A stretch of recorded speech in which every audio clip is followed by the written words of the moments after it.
Morning India. दोस्तों नमस्कार, मैं अंजलि आप सबके लिए एक प्यारी सी कहानी फिर से लेकर आई हूँ। आज की ये कहानी ना बहुत ही ज़्यादा इंटरेस्टिंग है और आपको ये कहानी सुनने में बहुत पसंद आएगी जब आपकी कानों तक पहुँचेगी।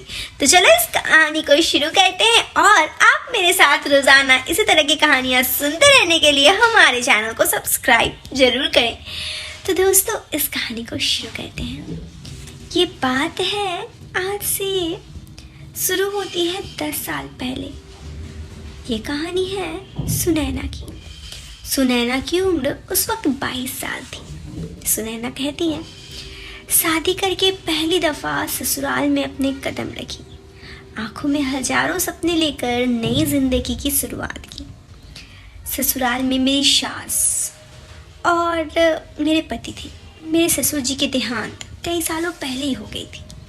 मेरी सास ने पाल पोष कर अकेले ही मेरे पति को बड़ा किया था। शादी के बाद जिंदगी अच्छी चलने लगी।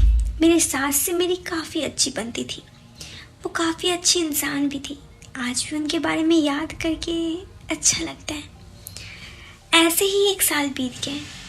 मेरे पति के साथ मेरा रिश्ता भी अच्छा था। इसी बीच मैंने एक बेटे को जन्म दिया। मेरी सास इस बात को लेकर काफ़ी खुश थी। फिर अचानक से मेरी ज़िंदगी पलट गई। शादी के बाद मेरे पति जहाँ पर जिस शहर में मैं रहती थी, जिस गांव में, उससे 1 घंटा के दूर ही एक छोटे से शहर में जॉब करते थे। उनकी गवर्नमेंट जॉब थी, लेकिन अचानक उनकी तबादला हो गया। मुझे काफ़ी बुरा लगा।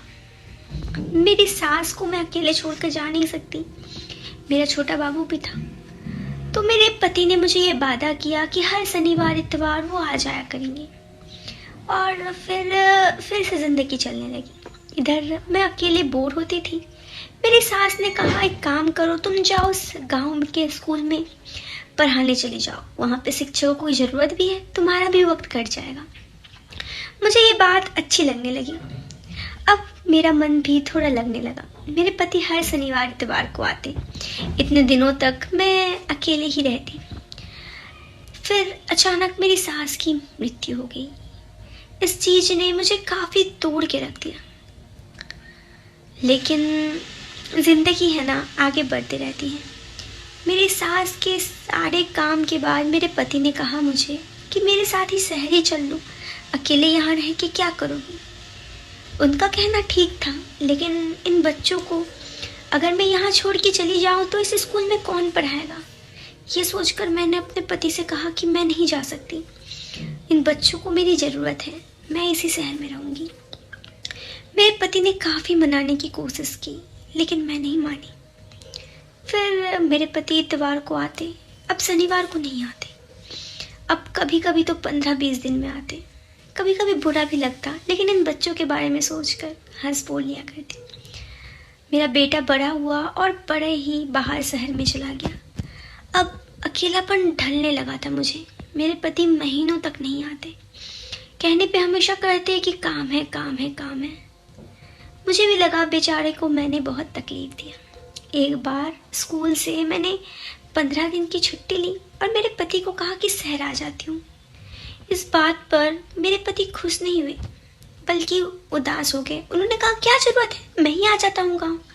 मैंने जिद किया तो उन्होंने कहा ठीक है। घर गई तो घर काफ़ी साफ सुथरा था। वहाँ पे एक औरत थी, पता चला वो यहाँ काम करती है।